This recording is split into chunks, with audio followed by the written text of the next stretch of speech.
You're welcome back to Nationwide. In 2009, Chernobyl Children International made history when a group of Irish volunteers built a terrace of 7 houses which became independent living units for 12 teenagers from Vesnova's Children's Mental Asylum. Now, this pioneering development actually led to a change in the law, which enabled young people with special needs to live a life of freedom and independence.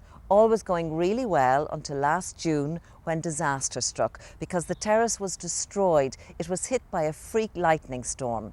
Now, obviously the residents were terrified, but thankfully they escaped harm. And recently, Marion Malone met volunteers involved in the project of rebuilding these houses in order to restore these young men's dreams. Last June, extreme weather conditions in Central Europe caused a fire in the first independent living units built by Chernobyl Children International. I got an emergency phone call that Saturday. I responded by flying out with our building manager, Fergal Flavin, and with the medical team, Fergal to assess the damage of the building, to see if we could refurbish it, and the medical team to see if we needed to look after the boys emotionally, physically, psychologically. And nothing prepared me for the devastation that we had to face.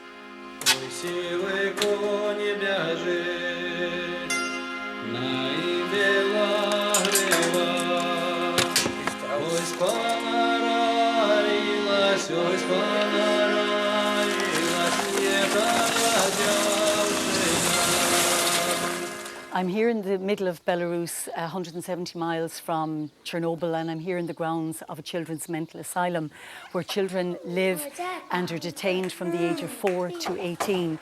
And if the children survive to the age of 18, they are normally sent to an adult mental institution, which is a terrible, terrible place. And to try and stop that drain into the adult mental asylum, we decided to pioneer an independent living project. And this really was the dream of all of the young men and women living here, was to have the safety and security of their own 4 walls, to be able to be living, breathing, free human beings. And unfortunately, that dream has been shattered as a result of a bolt of lightning which shot through the centre of the building. Fire went through the building, and then following, we had a lot of fire damage. And we've just learned today from the authorities that the building itself is going to be condemned. We're going to have to knock it.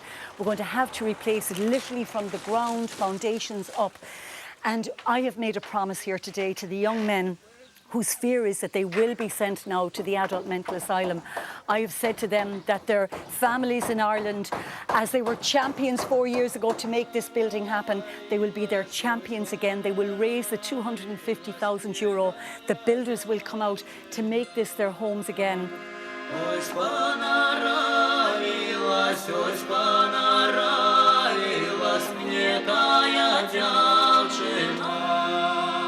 To see them there, they were all lined facing the gutted building with devastated faces, tears rolling down. And of course, the first question was, Aidy, can you ask the Irish builders to come back and build us our houses?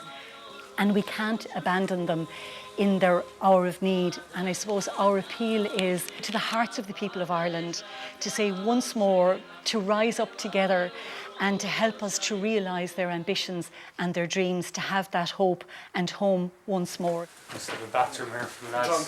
Sleeping in the bed. Yeah. It was a huge disappointment for the man who had overseen the Irish volunteers who had worked so hard to build the terrace 4 years ago. I didn't think it would be as bad as it was, but when I saw it, it just, it tore the heart out of me after everything that everybody went through to build it, all the hardship and raising the money, and what it's done to change the life of those kids, just gone in the space of half an hour. But in 2009, it was a new lease of life for the 12 young men when they moved into their new homes. Can I tell you something? My house is your house.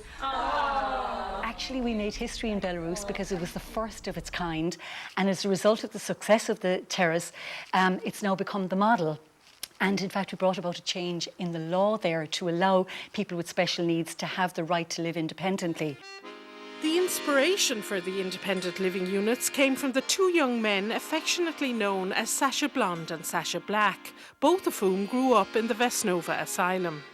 So the boys gave us that whole concept, and now actually that is a whole development within the organisation for deinstitutionalisation, not just for the two Sashas and the lucky other lads in the terrace of houses, but for all special needs people that live in Belarus. So that is our long-term goal, but the inspiration and the vision has come from the two Sashas. Sasha Black with the black hair said to me, he said, Edie, where was God on this day of the fire? Because he said we could have burned in the fire because himself and the other Sasha are completely wheelchair bound. They can do nothing for themselves.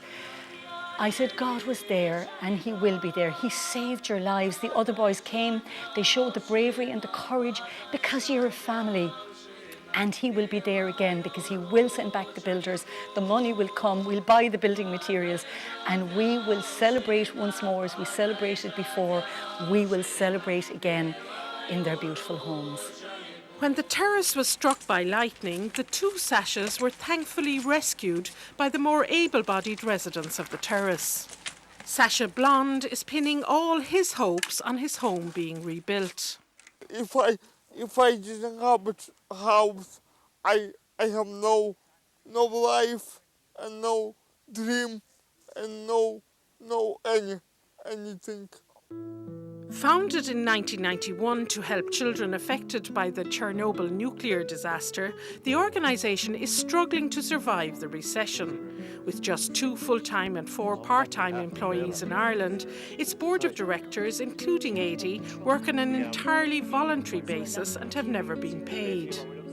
Volunteer Jim Kavanagh has made more than 50 trips to the Chernobyl region, and his entire family is involved in the organisation. And, you know, we can't save the world, but those particular boys who were in that orphanage deserve something better. Money, I won't say fixes everything, but for a charity, money is what's needed to rebuild the houses. It's as simple as that. You can get a certain amount of donation of building materials. You know, by nowadays it's going to be small, so you have to depend on donations. And I believe that the Irish people will come up trumps again.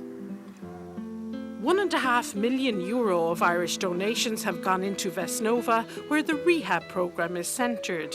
When the 2012 Rose of Tralee visited last March with her fellow Roses, she found meeting the children in the high dependency unit and the residents of the terrace a life-changing experience. When we went in there, we saw them the first morning, just rushed over to them and just gave them all the hugs, and they were running towards us, and it was incredible. We went outside and saw the older boys who were there in these independent homes. It was just incredible to see how proud they were and how they felt how they'd become adults, and they had this just independence. And they had their own bedrooms, their kitchen, they even had internet, they had all of these things that normal teenage boys would have. So for them to have to go back into the main building with the younger children, really I suppose their hope is gone now. They really need to get this back and to just find their independence and their pride again. Thank you very much, Rose of Tralee.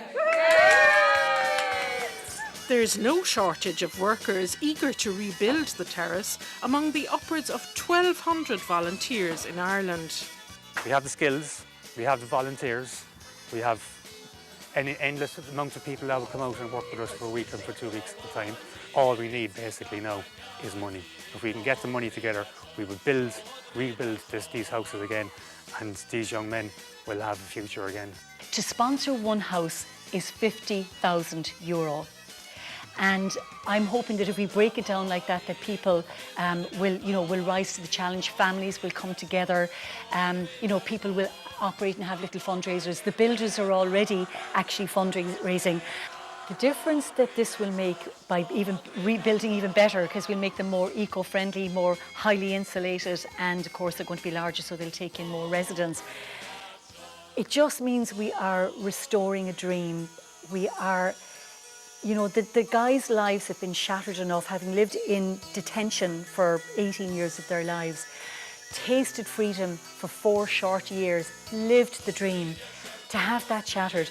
I want to restore lost and stolen dreams, and also for them to be able to reach their greatest potential, because these guys are intelligent, creative, funny, smart, extraordinary human beings who have survived against the odds so far. And I want them to live out their old age as happy as it can possibly be. So we want to give them back their happiness. The foundations of the new houses were finished just last week, something that had to be done before the harsh winter sets in. But the rest of the rebuild depends on future donations. Well, this is a challenge without a doubt. So whether it's 1 cent, 10 cent, or 20 euro or 10 euro, every single cent matters, because we can build it brick by brick. We have made a promise to these boys that we will rebuild their dreams and their homes. We can't do it on our own, but with the people of Ireland behind it, yes, we can. We can do it.